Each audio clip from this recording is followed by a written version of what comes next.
What is your understanding of democracy? What does it mean?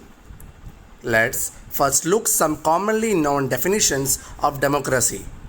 We already know that the word democracy originated from a Greek word that means rule of the people. Abraham Lincoln's definition of democracy is a rule of the people, by the people, and for the people. From this simple definition, we can clearly distinguish democracy from non democracies. For example, we know that the Myanmar is ruled by the army. That is, those who are in control of the army are making the decisions for the country. The people of Myanmar have not elected these rulers. This clearly shows that Myanmar is not a democracy. General Pinochet, who overthrown government in Chile, that is of South America, was also not elected by the people. His rule can be called dictatorship. Dictatorship are the one who controls the nation. Some countries are ruled by one person who is controlling the entire nation. These countries are not democracies, but they are monarchies. Monarchy means kingship or king rule. For example, Saudi Arabia is a monarchy where kings rule to the country because they are born into the royal family. Do you know India's neighboring place, that is Nepal, was also a monarchy for about 239 years. In 2005, King Gyanendra took complete control of the government. Following opposition to his direct rule, he was peacefully removed in 2008.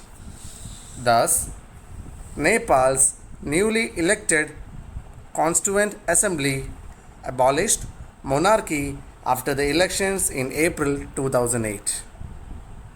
Nepal is known as a federal republic. Democracy can be of several types. However, the two main types of democracy are representative democracy and direct democracy. In representative democracy, the people elect individuals to represent them. These representatives are given the authority to rule the country. India is a representative democracy. In opposite to representative democracy is direct democracy. In a direct democracy, the citizens participate in the decision making personally rather than relying on intermediator or representatives. Switzerland is an example of direct democracy.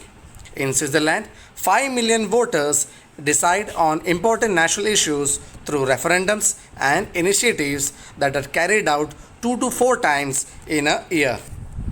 A referendum involves direct voting. The entire electorate is asked to either accept or reject a particular proposal. The proposal may be for the adoption of a new constitution, a law, or for the specific government policy. The simple definition of democracy that has evolved so far tell us that democracy is the people's rule.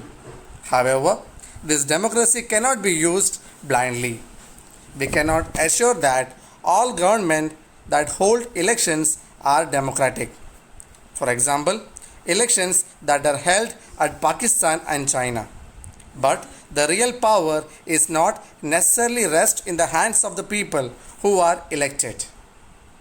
Democracy is a form of a government in which rulers are elected by the people. Let's first analyze the word rulers. Pakistan has a democratically elected government till October 1999, when General Pervez Musharraf overthrew existing government.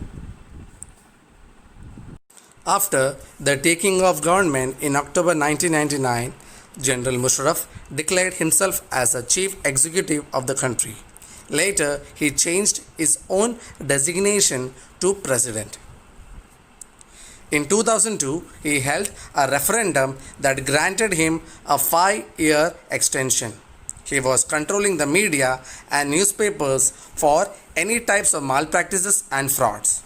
A referendum is a direct vote in which the electorate is asked to either accept or reject the proposal. To further strengthen his power, General Musharraf's next step is to amend, that is, change the constitution of the Pakistan. He did this by issuing a legal framework order that gave the president an authority to dismiss the national assemblies. Election then held to the nationals and state assemblies. Thus, Pakistan had elected representatives with some powers. However, the work of the civil cabinet was supervised by National Security Council dominated by military officers.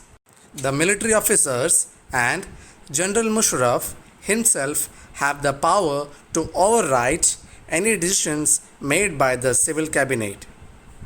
Thus, the elected representatives were not the real rulers of the Pakistan.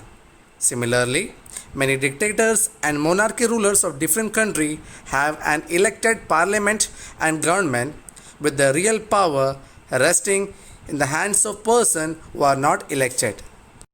If you will recall the power of the USSR in communist Poland and that of the USA in Iraq, the real power resting with another country in these cases. Therefore, these also cannot be regarded as people's rule or democracies.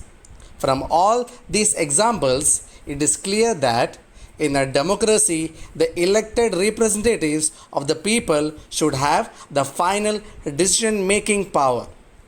This is the first feature of the democracy. Let's move on to the another feature of democracy, that is elections. In this, we will analyze the example of the country where elections are held regularly, China. China has elections every 5 years. Every time the people elect the country's parliament called National People's Congress as shown over here. This parliament has almost 3,000 members from various parts of China and holds the power to appoint the presidency of the country. Some members are elected by the army. So far, it sounds like a democracy. However, not everyone can contest in these elections. Every candidate before contesting needs to be approved by the Chinese Communist Party.